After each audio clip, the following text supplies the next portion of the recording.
안녕하세요. 콘스탄트 김의 티스와 함께 돈 버는 아카데미. 이번 시간에는요, 돈 버는 상속. 손 놓고 가만히 있으면 상속세는 폭탄이 되어 돌아온다 편이 되겠습니다. 만약에 재산이 이렇다면 어떻게 할까요? 아파트가 두 채 있습니다. 부부가 각각 한 채씩 가지고 있습니다. 아파트 시세는 40억 원 정도 예상하고 있습니다. 그 다음에 조그마한 상가 빌딩을 가지고 있습니다.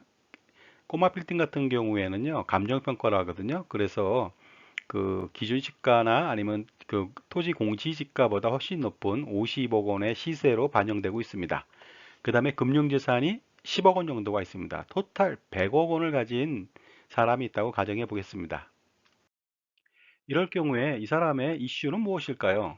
그것은 첫 번째, 향후에 늘어나게 되는 상속세 부담에 대한 문제들, 그리고 종부세 부담에 대한 문제들, 그 다음에 건강보험료나 기타 나가야 되는 그런 준조세에 대한 부담들, 이런 것들이 될 것으로 판단합니다.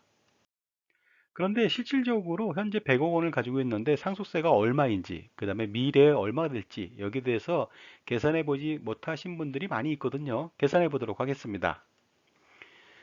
배우자가 있고 자녀가 두 명 있다고 가정해 볼까요? 상속재산이 100억 원이고 현재 사망을 한다고 가정해 보겠습니다. 그렇다면 배우자 공제는 30억 원 받고 일괄 공제 5억 원, 금융재산 공제 5억 원 해서 37억 원의 공제를 받을 수 있습니다. 따라서 과세 표준은 63억 원인데요.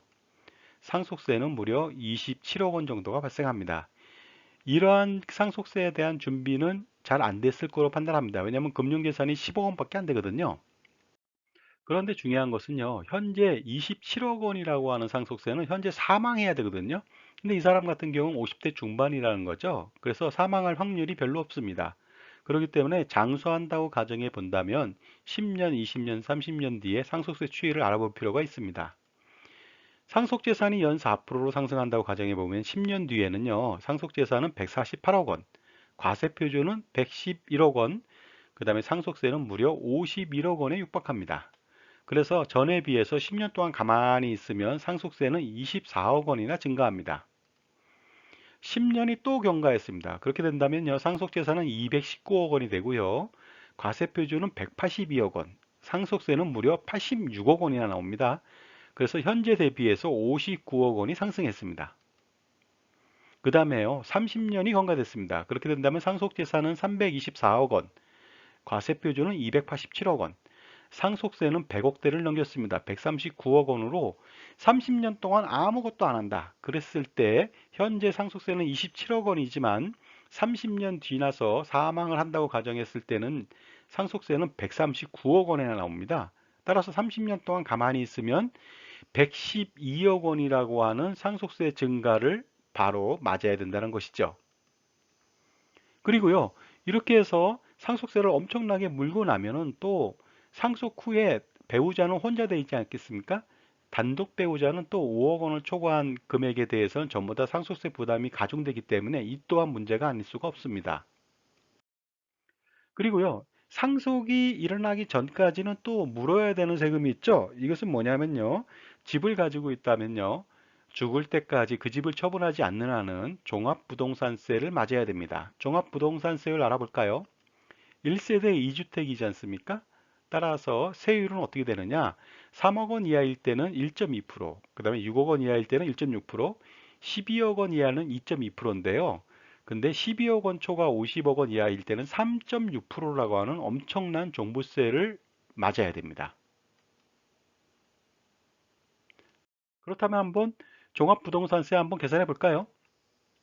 자, 2021년도에 그 아파트 한 채가 20억 원에 거래됐다고 가정해 보고요. 이것이 바로 그 공동주택 공시가격이라고 보겠습니다. 그러면 6억 원을 빼고요. 그 다음에 공정시장가액 적용 비율은 2021년도는 95%입니다. 따라서 과세 표준은 13억 3천만 원인데 12억을 초과했죠. 따라서 조정 대상 지역 2주택자인 경우에 적용 세율은 3.6%나 됩니다. 그러다 보니까 종부세 산출세액은 2,628만 원, 1세대 2주택이라서요, 감면받는 것도 하나도 없습니다. 두 채를 기준으로 한다면 종부세는 무려 5,256만 원이 되겠습니다. 그러나 내년도에는 어떻게 될까요? 10%만 상승한다고 가정해 보겠습니다. 그렇다면 아파트 가격은 22억 원. 2022년도부터는요, 공정시장가액 적용 비율이 무려 100%입니다. 그래서 과세표준액은 16억 원, 산출세액은 3,600만 원, 두 명 합치면요 7,200만 원이 됩니다. 2023년도 볼까요? 똑같이 10% 상승한다고 가정해 보면요. 그러면은 산출세액, 종부세 산출세액은 4,392만 원, 이 채를 기준으로 했을 때는요 8,784만 원, 거의 1억 원에 해당되는 그런 종부세를 매년 내야 되고 앞으로 지속적으로 증가하는 종부세를 부담해야 됩니다. 만약에 이 상태로 30년 동안 그 종부세를 부담한다면 거의 30억 원 이상의 종부세를 납부할 것으로 판단합니다. 자, 이렇다 보니까요. 재산이 어느 정도 있으면 살아 생전에 죽을 때까지 종부세에서 벗어날 수가 없고요. 또 죽게 된다면 어떻게 되죠? 엄청난 상속세를 부담해야 됩니다. 그렇기 때문에 절세 전략 수립이 필요하다고 보는 거죠. 바로 상속세 절세 전략을 세워야 되고요. 종부세 절세 전략을 세워야 됩니다.